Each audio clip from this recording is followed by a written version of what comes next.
ندی کے کنارے کا خزانہ۔ ایک گاؤں میں ایک ندی بہتی تھی جو سرسبز کھیتوں اور گھنے درختوں کے درمیان اپنا راستہ بناتی تھی۔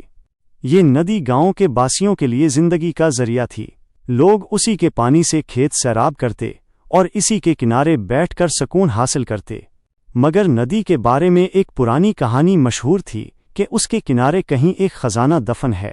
صدیوں سے گاؤں کے لوگ اس کہانی کو سنتے آ رہے تھے، لیکن کبھی کسی نے سچ جاننے کی ہمت نہ کی۔ گاؤں کے ایک نوجوان نام احمد تھا۔ وہ اکثر ندی کے کنارے بیٹھا سوچا کرتا کہ آخر یہ خزانہ کہاں ہوگا۔ اس کے دل میں تجسس اور جستجو کی آگ جلتی رہتی۔ ایک دن اس نے پختہ ارادہ کیا کہ وہ اس خزانے کو تلاش کرے گا۔ احمد رات کو ایک چراغ لے کر ندی کے کنارے پہنچا۔ آسمان پر چاندنی بکھری تھی اور ہوا ہلکی ہلکی چل رہی تھی۔ ندی کی لہروں کی آواز ماحول کو مزید پراسرار بنا رہی تھی۔ احمد نے زمین کھودنی شروع کی۔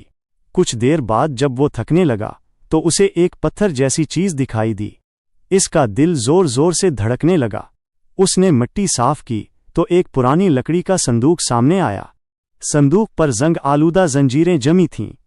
احمد نے بڑی مشکل سے زنجیروں کو توڑا اور صندوق کھولا۔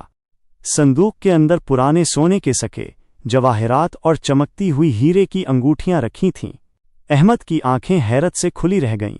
وہ خوشی کے مارے سجدے میں گر پڑا اور اللہ کا شکر ادا کیا۔ مگر اچانک ہوا کا ایک تیز جھونکا آیا اور ندی کی لہریں شور مچانے لگیں۔ یوں لگا جیسے ندی غصے میں ہو۔ احمد نے سوچا کہ شاید یہ خزانہ عام انسان کے لیے نہیں ہے۔ وہ خوف زدہ ہو گیا۔ اسی لمحے ایک بوڑھے درویش کی آواز آئی، بیٹا، یہ خزانہ سونا چاندی نہیں بلکہ تمہارے صبر اور محنت کا انعام ہے۔ اگر تم اسے صرف اپنے لیے رکھو گے تو یہ تمہیں نقصان پہنچائے گا، لیکن اگر تم اسے دوسروں کے ساتھ بانٹو گے تو برکت پاؤ گے۔ احمد نے پلٹ کر دیکھا تو قریب کوئی نہ تھا، مگر وہ آواز اس کے دل میں گونجتی رہی۔ اس نے سوچا کہ یہ امانت گاؤں کے کام آنی چاہیے۔ صبح ہوتے ہی احمد نے گاؤں کے لوگوں کو بلایا اور صندوق سب کے سامنے رکھ دیا۔ گاؤں والے حیران رہ گئے۔ احمد نے کہا، یہ خزانہ اللہ کی دین ہے، آؤ اس سے اپنے گاؤں کو سنواریں۔ چنانچہ سب نے مشورہ کیا اور خزانے کا کچھ حصہ مسجد کی تعمیر میں لگا، کچھ حصہ اسکول بنانے میں اور باقی غرباء و مساکین میں بانٹ دیا گیا۔ گاؤں خوشحال ہو گیا۔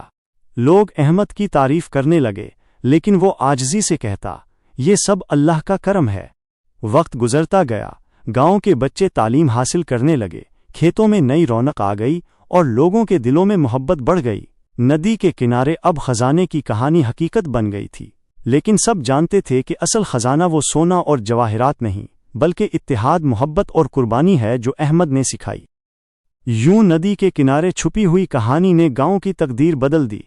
لوگ آج بھی جب ندی کے کنارے بیٹھتے ہیں تو احمد اور اس کے فیصلے کو یاد کرتے ہیں اور بچوں کو یہ نصیحت کرتے ہیں کہ اصل خزانہ ہمیشہ دوسروں کی خدمت اور بھلائی میں ہے۔